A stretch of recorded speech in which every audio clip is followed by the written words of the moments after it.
Chapter 103 মনের কথা শুনে চলো ১৯ নম্বর হাউস স্ট্রিটে থাকে সে।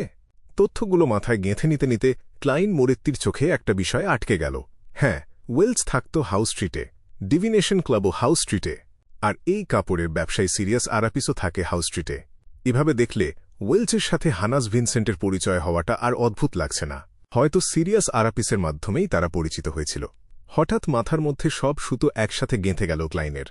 ধোঁয়াশাটা কেটে গেল একটানে। এতদিন সে বুঝতে পারছিল না ওয়েলসের সাথে হানাস ভিনসেন্টের পরিচয় হল কিভাবে। ব্যাংকারের ছেলে ওয়েলস তো রহস্যবিদ্যায় তেমন আগ্রহী ছিল না, তার কাছে ডিভিনেশনের চেয়ে টাকাই বেশি জরুরি। কিন্তু এখন ক্লাইনের মাথায় একটা ধারণা এলো, এই পরিচয়টা ঠিক কিভাবে হয়েছিল। বিভিন্ন পত্রিকায় পড়েছে সে মধ্যবিত্ত আর সচ্ছল পরিবারের মানুষেরা একই পাড়ার প্রতিবেশীদের সাথে সম্পর্ক গড়তে উৎসাহী থাকে, নিজেদের সামাজিক বলয় তৈরি করে, যেটা তাদের জন্য লাভজনক। তাহলে হাউস স্ট্রিটের বাসিন্দা ওয়েলস আর কাপড়ের ব্যবসায়ী সিরিয়াস দুজনেই একে অপরের বন্ধু হওয়ার যথেষ্ট কারণ আর সুযোগ ছিল। আর হানাস ভিনসেন্ট নিয়মিত হাউস স্ট্রিটের ডিভিনেশন ক্লাবে যেত, সিরিয়াসের সাথে তার পরিচয় হওয়াটাও কঠিন কিছু নয়। হয়তো কোনো এক কাকতালীয় মুহূর্তে দেখা হয়েছিল, হয়তো হানাস কোনো একটা কাজে সাহায্য করেছিল। যাই হোক, একই এলাকায় ঘুরে ফিরে দেখা হতে হতে দুজনের মধ্যে একটা ঘনিষ্ঠতা তৈরি হয়েছিল। আর হানাস যখন তার পুরনো বইগুলো বিক্রি করতে চাইল, তখন সিরিয়াসই তাকে পরিচয় করিয়ে দিল ওয়েলসের সাথে, ইতিহাস বিভাগের সেই ছাত্রের সাথে। হানাসের স্বপ্নে সেই সন্দেহজনক মন্দ দেবতার ছায়া ছিল ট্রু ক্রিয়েটর। সে সঠিক ইনক্যান্টেশন ফরম্যাটও জানত। এটা প্রমাণ করে যে সে রহস্যবিদ্যার অনেক গভীরে ঢুকে গিয়েছিল। কোনো গোপন সংগঠনের সদস্য ছিল কিনা সেই সম্ভাবনা পুরোপুরি উড়িয়ে দেওয়া যায় না। সিরিয়াসের প্রভাবেই হয়তো হানাস কোনো গোপন সংগঠনে যোগ দিয়েছিল, এই সম্ভাবনাও বাতিল করা ঠিক হবে না।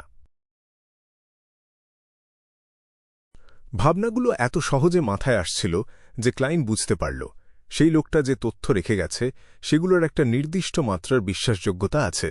ডিভিনেশন ছাড়াই এটা বলা যায়। লোকটার নাম সিরিয়াস আরাপিস না হলেও চলবে, কাপড়ের ব্যবসায়ীও না হলে চলবে, ১৯ নম্বর বাড়িতে না থাকলেও চলবে, কিন্তু সেই যে হাউস স্ট্রিটে থাকে বা অন্তত সেই এলাকার কাছাকাছি কোথাও থাকে এটা প্রায় নিশ্চিত। এই নতুন দৃষ্টিভঙ্গি নিয়ে ক্লাইন আরেকবার বই ধার নেওয়ার রেকর্ডগুলো দেখল। শেষবার সে ডিউ ইভিল গ্রন্থাগারে এসেছিল গত শনিবার, সেলেনার জন্মদিনের পার্টির ঠিক আগের দিন, আর হানাস ভিনসেন্টের মৃত্যুরও আগের দিন। তারপর থেকে বেশ কয়েকদিন কেটে গেছে, কিন্তু সে ধার করার সংখ্যাগুলো ফেরত দিতে আসেনি। আগের রেকর্ড দেখলে বোঝা যায় মাত্র ২টো সংখ্যা ধার নিলে সে সাধারণত পরদিনই ফেরত দিয়ে দিত। তাহলে কি সে হানাসের মৃত্যুর কথা জানে? এতটাই ভয় পেয়েছে যে আর ডিউ ইভিল গ্রন্থাগারে আসার সাহস হচ্ছে না? হ্যাঁ, সে শুরুতে কিছু অসম্পর্কিত ইতিহাসের বই আর জার্নাল ধার নিয়েছিল, তারপর ধীরে ধীরে তার দরকারের বিষয়টা চিহ্নিত করেছে। ক্লাইন নিজে যা পড়েছিল তার সাথে এই পদ্ধতিটা হুবহু মিলে যাচ্ছে। এর মানে কেউ তাকে শেখায়নি। কোনো বিশ্ববিদ্যালয়ের ইতিহাস বিভাগের সিনিয়র অ্যাসোসিয়েট প্রফেসর নেই। সে পুরো কাজটা করেছে নিজে নিজে, ভুল করতে করতে, শিখতে শিখতে। এখন প্রশ্ন হল, একটা আতঙ্কিত টার্গেট কি করবে? ২টো পথ খোলা। ১. যদি তার কাছে সব দরকারি তথ্য থাকে তাহলে সে সরাসরি হর্নেসেস পর্বতমালার মূল চূড়ার দিকে রওনা হয়ে যাবে। ২. যদি এখনও কিছু তথ্য বাকি থাকে তাহলে সে লুকিয়ে থাকবে, পরিস্থিতি দেখবে। হানাসের মৃত্যুর ঢেউ তার গায়ে না লাগলে তখন আবার বেরিয়ে আসবে। এই সিদ্ধান্তে পৌঁছে ক্লাইন বই ধার নেওয়ার রেকর্ডগুলো বন্ধ করে গ্রন্থাগারিকের কাছে ফেরত দিল। তারপর পকেট থেকে সেই প্রতিকৃতিটা বের করে জিজ্ঞেস করল কেউ এই লোকটাকে দেখেছে কিনা, কিন্তু লাভ হল না। প্রতিদিন এত মানুষ আসে বই ধার নিতে, সাধারণ চেহারার মানুষের কথা গ্রন্থাগারিকের মনে থাকার কথা নয়। ঠিক আছে, সময় দেওয়ার জন্য ধন্যবাদ। ক্লাইন তার পরিচয়পত্র আর ব্যাজটা তুলে নিল। একা একা এই তদন্ত চালিয়ে যাওয়ার ইচ্ছে তার নেই। এটা শুধু বিপজ্জনক নয়, ঝামেলারও।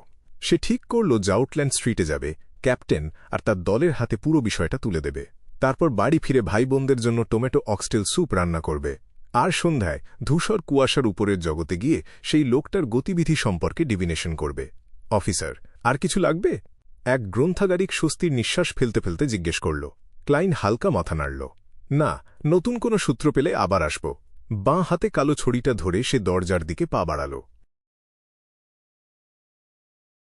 ঠিক সেই মুহূর্তে একজন লোক মাথা নিচু করে গ্রন্থাগারে ঢুকল। গায়ে ডাবল ব্রেস্টেড কোট, কলার উঁচু করে তোলা। পাশ দিয়ে যাওয়ার সময় ক্লাইনের চোখ আটকে গেল। ঘন, এলোমেলো ভ্রু, ধূসর নীল চোখের জোড়া, উঁচু কলারও এটুকু ঢাকতে পারেনি। সিরিয়াস আরাপিস? কাকতাল? ক্লাইন হঠাৎ থমকে গেল। নিজের টার্গেটের সাথে এখানে দেখা হবে এটা সে আশাই করেনি। এ কেমন ভাগ্য! এত বড় কাকতাল কি সত্যিই হয়? ক্লাইন নিজের শরীরের দিকে মনোযোগ দিল। পেশিগুলো টনটন করছে, ব্যথা করছে। তারপর মুখে কিছু না দেখিয়ে সে দরজার দিকে হাঁটতে থাকল। মনের কথা শুনে চলো, নিজের নিরাপত্তাই আগে। এই সুযোগ গেলে গেছে। সিরিয়াস যদি টিনজেনেই থাকে তাহলে আর একটা সুযোগ আসবে।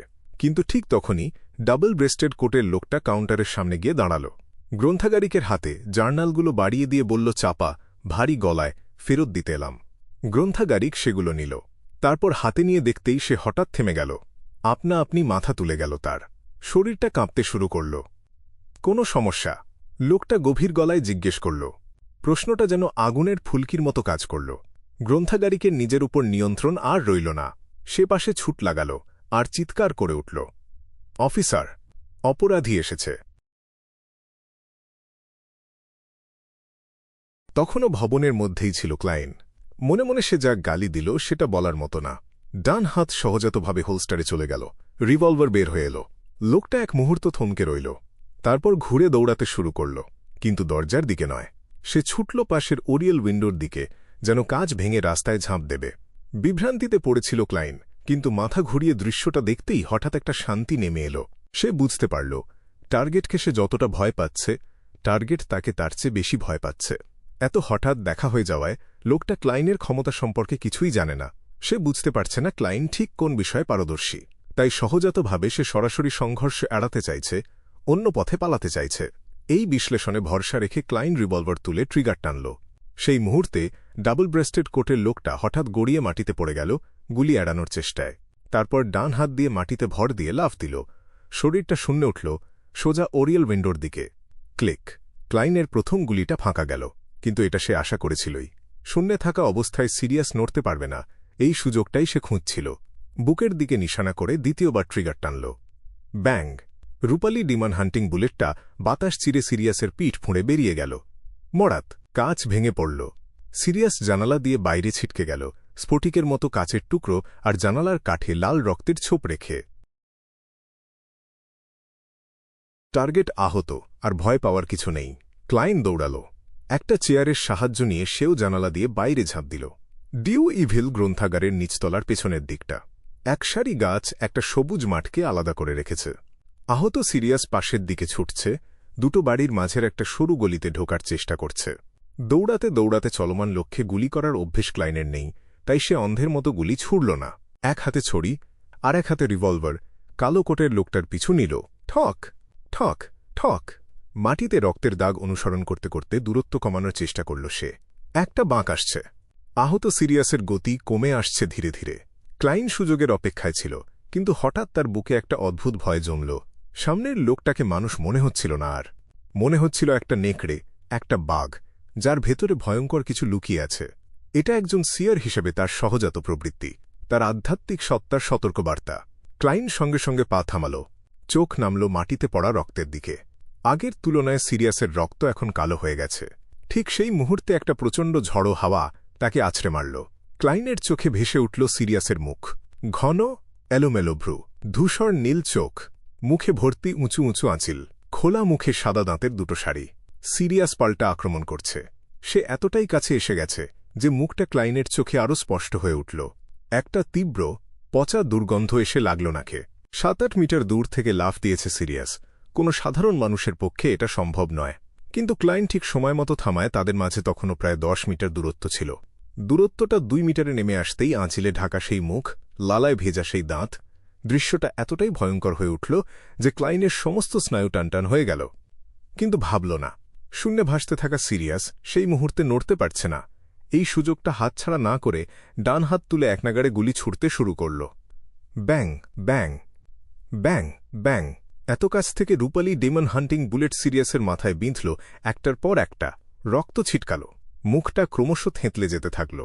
সে টলতে টলতে পিছু হটল। মুহূর্তের মধ্যে রিভলভার খালি হয়ে গেল। ক্লাইন সহজাতভাবে কয়েক পা পিছিয়ে যেতে চাইল ফলাফলটা নিশ্চিত করতে, কিন্তু সেই মুহূর্তে জীবনের সবচেয়ে বড় ধাক্কাটা খেল সে। সিরিয়াস উঠে দাঁড়ানোর চেষ্টা করছে। ক্লাইন চিন্তা করার আগেই বাঁ হাতের ছড়িটা তুলে মারল। ঠাস! শক্ত রূপালি বাঁধানো কালো ছড়িটা সিরিয়াসের গলায় পড়ল। গাঢ় লাল দাগ বসে গেল। ঠাস ঠাস ঠাস! ক্লাইন সহজাতভাবে মারতে থাকল, প্রতিপক্ষের উপর বারবার আঘাত করতে করতে, যতক্ষণ না সিরিয়াস মাটিতে লুটিয়ে পড়ল। হাঁফ হাঁফ হাঁফ। ক্লাইন ছড়িতে ভর দিয়ে দাঁড়িয়ে লম্বা লম্বা নিঃশ্বাস নিল। চোখ সরাতে পারছিল না সিরিয়াসের শরীর থেকে। কখন আবার উঠে পড়বে এই ভয়টা যাচ্ছিল না। কিন্তু সিরিয়াসের মাথাটা এখন প্রায় থেঁতলে গেছে। আঁচিলগুলো আস্তে আস্তে মিলিয়ে যেতে শুরু করল। কয়েকটা খিঁচুনি খেয়ে শরীরটা স্থির হয়ে গেল। ক্লাইন লাশ দেখতে তাড়া করল না। ছড়িটা পাশে রেখে পকেট থেকে ডিমন হান্টিং বুলেট বের করল। শান্ত হাতে রিভলভারে ভরল। তারপর নিজেকে সামলাল। বিতৃষ্ণাটাকে মাথার কোনায় ঠেলে রেখে হাঁটু গেড়ে বসল। সিরিয়াস আরাপিসের ডাবল ব্রেস্টেড কোটের পকেট হাতড়াতে শুরু করল।